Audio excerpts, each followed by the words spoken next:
Hey, Sam here from Kinky Assignments, and today I would love to talk with you about how to keep a long distance relationship thriving, growing, making the connection deeper, make sure that it's still entertaining, exciting. How can you keep your submissive, that she can still feel the leash? For sure, because I know as a submissive that is something that I need. And there's a few things that that we do that I think that can really help you. I'm in a long distance relationship for 3 years now, and I can honestly say it's the deepest relationship that I ever had. We have a relationship that has so much more than the relationship that I had when I was living together for 10 years, but still what I have now, it's nothing compared to. We should have done a few of the things that we're doing now. So what do? First of all is rules and routines. I always wear my collar. I'm naked or I'm wearing sexy underwear. Always. This is something that I always do. It's a rule that counts for always. There's a few routines that are just counting for me when I don't have the kids. I have 2 little kids and they're with me half of the time. But if they're with me, they're full time with me. So sometimes there are days that I don't have any time for myself somehow. I mean, this is something that you really need to take into account. Your relationship is evolving, and that also means that routines are evolving. Even rules can change sometimes. It's because it's always going about what is it what you need? What is it what your submissive need? What does your relationship need? For instance, I had a few routines that I had with the kids, and I just found out that it doesn't work. I can't do it, and I don't want to do it. My kids go first, always. They're 6 and 8. I don't want to have a time that I'm not available for them. So that's rules, routines. A few routines that I have is, for instance, sometimes he lets me wear this. Now you would say, oh, that's cute, but I am not a little. I'm in my daily life. I'm very dominant. I'm kind of a masculine woman. I love cars. I love fast things. I love extreme sports. I love to challenge myself. I worked in IT for a long time, so that's a men's world. I can make really, really nasty jokes. So there's quite a few things. This to me is humiliating. Right now, I mean, that's also one of the things that's evolving. I like it, but I like it because this is a symbol for our relationship. I would never, ever, ever wear this if I wouldn't be in a DS relationship. My master's away, he's in a retreat for 3 weeks, and I wanted to feel him close, and this is one of the things that I can do that makes me feel close. I have routines for morning, for the day, and for the evening. For instance, for the morning is that he gives me an assignment, for instance, how I do my workout, or it can be that for instance, that he can just tell me that I need to drink a glass of water as the first thing in the morning. It really doesn't matter. It's about what are the goals that we have in our relationship. So that's also a very important thing. If you are creating rules and routines, start with what is it that you want to gain in your relationship? Where do you want to grow to? Where do you want to go to together, and where do you want your submissive to grow? Is there something that you can grow into as a person? Another routine for me is how I sleep. I sleep with my training collar on the leash, and this is for me is a routine that I do that every day, all days. Also when the kids are here. The kids know this is my day collar, and I have a sleeping collar as well. They really have no clue about what BDSM is. They also don't know that it's even connected to my relationship. For them, it's just I have a sleeping collar and a day collar. Another way how you can create more depth in your relationship is to give assignments. And there's a couple of different assignments. There's assignments, of course, that you can do if you play together. But for us, we both have very different busy lives, especially me with the kids. There's not a lot of space in it. He has a girlfriend, so he's also not always available. So we have to really plan time that we have together. And that's often not playtime. But the playtime, I mean, for now we're 6 months apart. I need playtime. And we do have it, but not so much. So what he is doing is creating me assignments that he's giving me playtime that I have to execute on my own. I'm a masochist, so he gives me, for instance, a pain assignment, and he says, go outside and grab me a bunch of nettles, and this is how you're gonna play with it. And he just creates me a whole assignment. This is actually, I got like 150 of those different assignments, and that's actually why I started this company, because these assignments are so brilliant that I really need to share them with you. So what I'm working on right now is a site where I can put all these assignments in, and you can just pick them if you want. So if you want to get the notification as soon as it's ready, make sure that you fill in your details in my website, kinkyassignment.com. I will give you a heads up as soon as it's online. So there's assignments that you can give to your submissive or that you can do alone, and there's assignments that you can do together.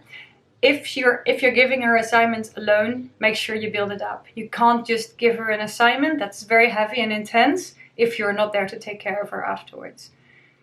I know it's different for anyone, but it's something that you also need to find out and need to experience. How does she handle? Does she have a sub drop?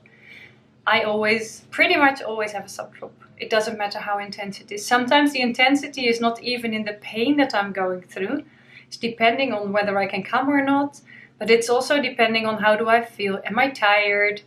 How connected do I feel? If I don't feel the connection a lot and I do this gay and I do an assignment, if I do it alone after that, my sub drop is usually pretty intense. My master tries to be there for me, by the way. Just for a few minutes. Make sure that I'm in bed and he can tuck me in, even if it's via WhatsApp.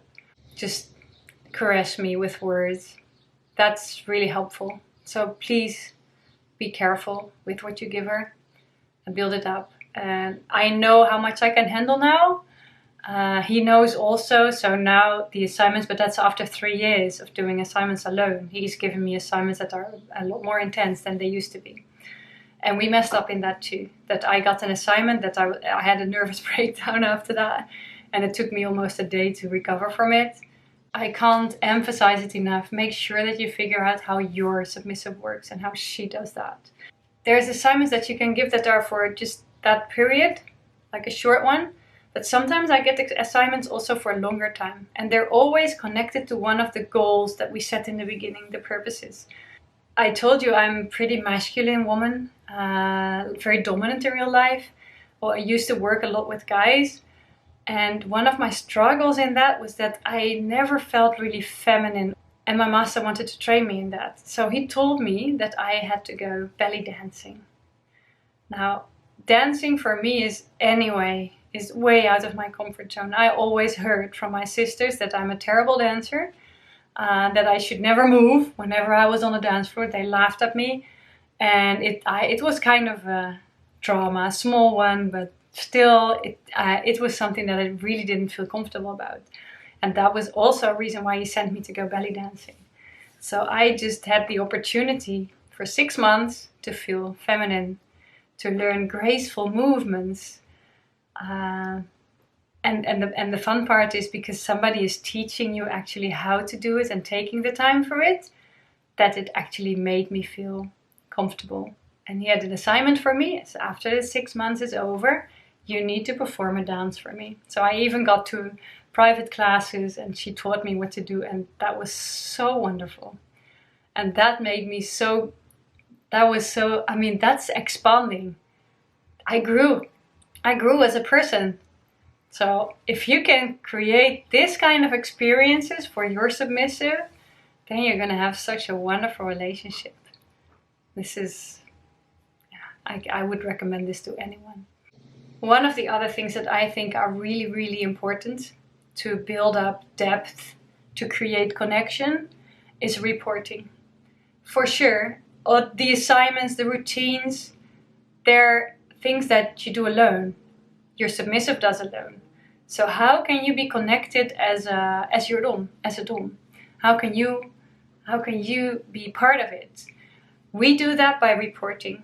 I report on everything I do. If I do an assignment, I will write a report after I slept or got something to eat and I recovered from the sub drop. I will always write a report. But I write a report every day.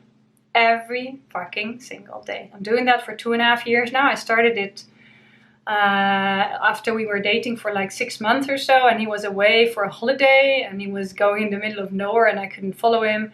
I started to write reports every day. What I discovered how I experienced our relationship, where I struggled with, how my assignment went, how my routines went. I always have to report about points, how hot and wet I was. For instance, how many edges did I have? I always have to do 250 edges and then I can come. So I do a running tally. I give it into my report. By the way, lately we started to close a day off together. So the last 1.5 hours or so, we talk, we chat, and then I go to sleep. And that's instead of a report, but it's actually reporting for me was so nice because it gives me the time to think about it and really reflect on what I'm doing. And you know, the reflection, the evaluation, that's also what's making you grow. And I loved it that I could keep my master connected in this because sometimes he's insanely busy. But it's in that way I can always keep him connected. He sees what's going on. He can feel me. Of course, when we close off together, we can both report. He can also, I mean, he's not really reporting to me. He's just sharing how his day went. It's a different dynamic, right? And he doesn't have to. And sometimes it just doesn't feel like it. Doesn't feel like sharing it. It's like, come on, tell me what's going on. That's how he is.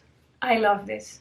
And this is also the information of the reports is giving you insight in where is your submissive, what is he struggling with, what can I change in the next assignment, what is she dreaming about, what would she love to change, that kind of stuff. There's so much information that you can get out of these reports that I would totally recommend to let her write your report every day.